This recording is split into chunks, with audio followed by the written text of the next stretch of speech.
Hola, buenos días, mi nombre es Diego Peralta y en este video les voy a hablar acerca de los equipos adecuados en el análisis de bioproductos. Y primeramente tenemos lo que se le conoce como refractómetro, que es un instrumento de precisión que se basa en la medición de la refracción de la luz. Es decir, nos indica el índice de refracción, sea de un producto sólido o de un líquido translúcido, con lo cual nosotros podemos analizar su grado de pureza, podemos identificar una sustancia, analizar el porcentaje de lo que es el soluto disuelto en una determinada solución. Entonces, como ya les había mencionado, se basa en la identificación de la refracción de la luz, que es una de las propiedades físicas que tienen la mayoría de las sustancias. Entonces esta a su vez se relaciona con otra propiedad física que se le conoce como la densidad. Ahora bien, ¿cómo se da esta escala? ¿Cómo la medimos? Generalmente aquí entra un concepto que se conoce como grados Briggs. Los grados Briggs se encargan de la medición de la sacarosa y o la glucosa de alguna sustancia. Pero no solamente existe esta escala, existen otras tantas como la que se denomina Baume. La escala Baume, que se dedica a medir, o más bien que nos indica el porcentaje de sal de una sustancia.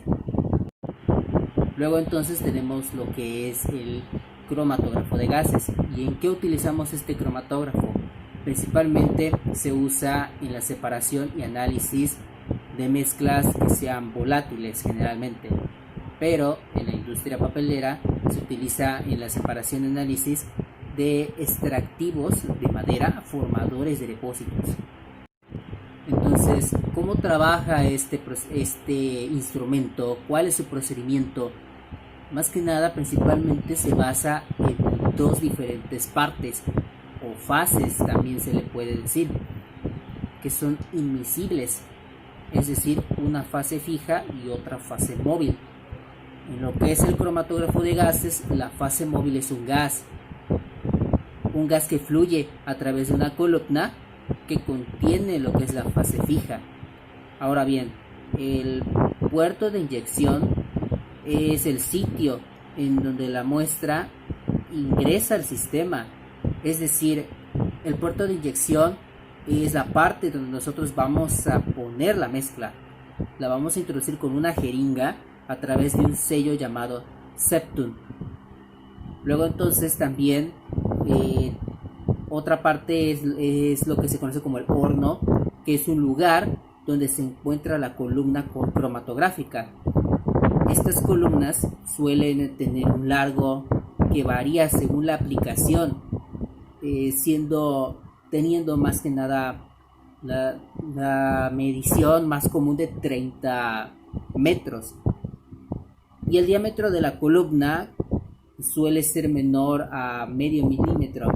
Entonces, lo que distingue a una columna de otra es la fase estacionaria, que es el polímero que recubre sus paredes internas. Entonces, ¿qué pasa? Que esta fase va a ser la encargada de interactuar con otras sustancias que componen nuestra muestra.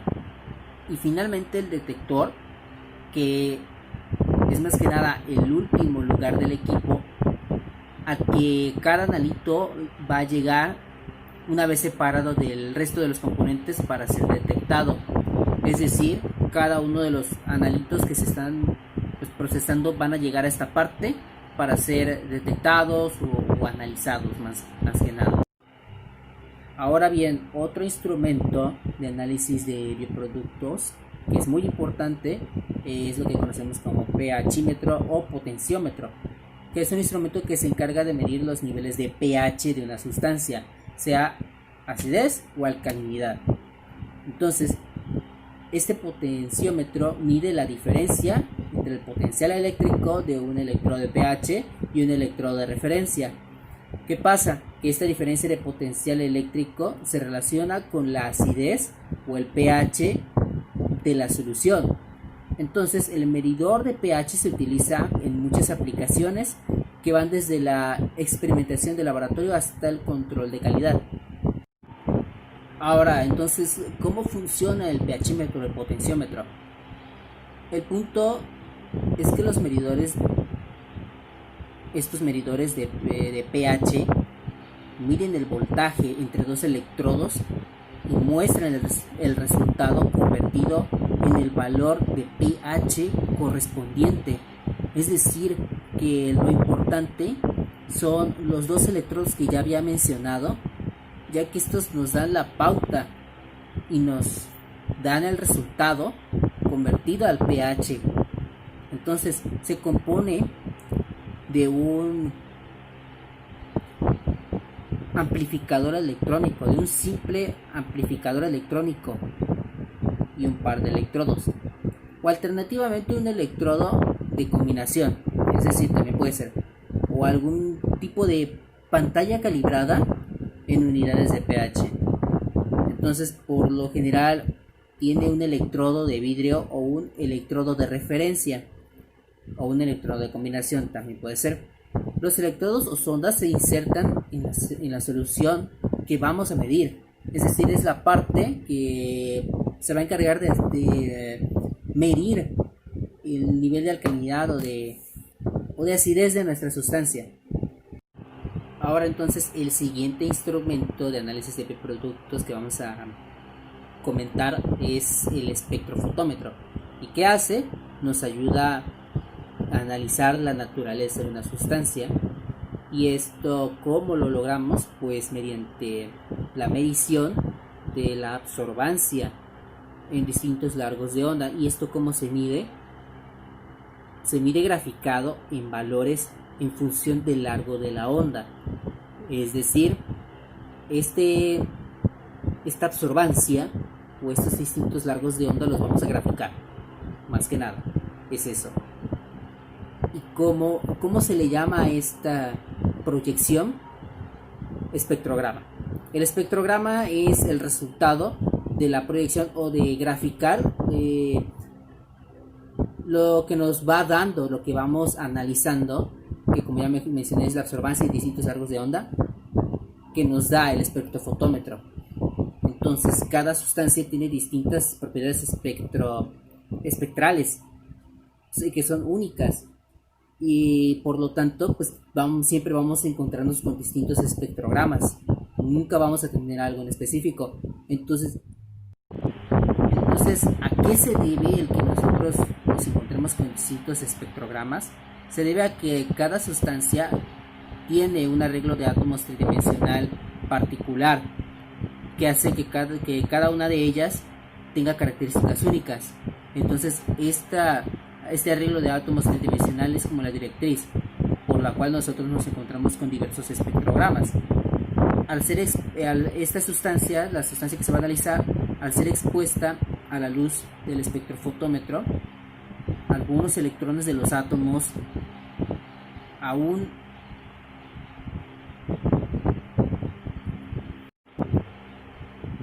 que forman a las moléculas absorben energía, entrando más que nada a un estado alterado, es decir, se empiezan a alterar, ya que pues empiezan a absorber esta energía.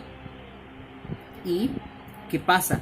Que al recuperar su estado original, la energía absorbida es emitida en formas de fotones, y esta misma emisión de fotones es distinta por cada sustancia, entonces generando lo que es un patrón particular que varía con el largo de onda usado.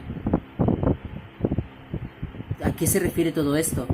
A que vamos a encontrarnos con emisión con diferentes patrones, porque los electrones se alteran, generan emisiones de fotones, cada sustancia genera un patrón particular, es todo un proceso, ¿no? Dependiendo del largo de onda, como ya había mencionado, será la cantidad de energía absorbida por la sustancia, con lo que vamos a generar un espectro particular al graficar lo que ya mencioné, el espectrograma. El siguiente instrumento de análisis de bioproductos que vamos a mencionar es el horno esterilizador, que solo por su nombre ya nos podemos imaginar a qué se refiere, ¿no? Es un aparato que esteriliza, ¿no? Pero ¿cómo lo hace? Mediante calor seco por la convección utilizada, ¿no? Y que este es lo que se utiliza para la esterilización. ¿En qué utilizamos este horno? Pues en el análisis microbiológico para poder eliminar cualquier agente que pueda pues contaminar nuestras muestras, ¿no? Y así poder lograr una asepsia en el equipo, es decir, mantener condiciones ópticas del equipo y del procedimiento. ¿Cómo funciona? Pues funciona con temperaturas que van de 50 grados centígrados a 300 grados centígrados. Por eso pues es de calor, más que nada. Cuenta con lo que es un termostato para que nosotros podamos controlar la temperatura, sea digital o analógico, dependiendo del tipo de horno, ¿no? Con el que contemos. Y pues algunos cuentan hasta lo que es con un ventilador y otros funcionan con gravedad para generar un flujo de aire para poder calentar la convección. Entonces, esto es más que nada el horno esterilizador. Es un instrumento que trabaja con calor para poder mantener la asepsia y las condiciones óptimas de nuestra sustancia para poder garantizar su representatividad. Homogeneizador peristáltico. ¿Qué es este instrumento?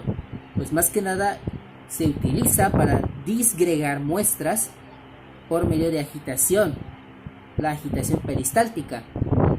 Puede controlarse el tiempo y la velocidad de agitación y puede calentarse hasta 60 grados centígrados. Lo utilizamos para homogeneizar básicamente una solución que contiene por ejemplo el pan para poder incubar una muestra. Incubadora. ¿Qué es la incubadora?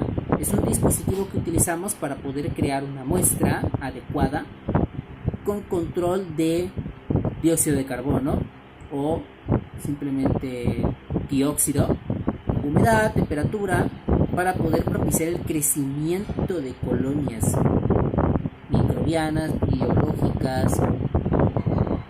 Nos sirve para poder propiciar el crecimiento de los microorganismos que necesitemos. Entonces cuenta con lo que es un control de temperatura que alcanza hasta los 65 grados centígrados con un margen de más o menos 2 grados centígrados. Para eso nos sirve más que nada la incubadora, para poder nosotros dar lugar a los microorganismos que necesitemos. Y bueno, lo cierto es que existen muchos instrumentos en el análisis de bioproductos que sirven para muchas cosas, para mantener la muestra, para controlar el proceso, para medir temperaturas, para incubar muestras, para esterilizar muestras. Pero lo importante es que cada una de ellas nos sirve para algo en específico, ¿no?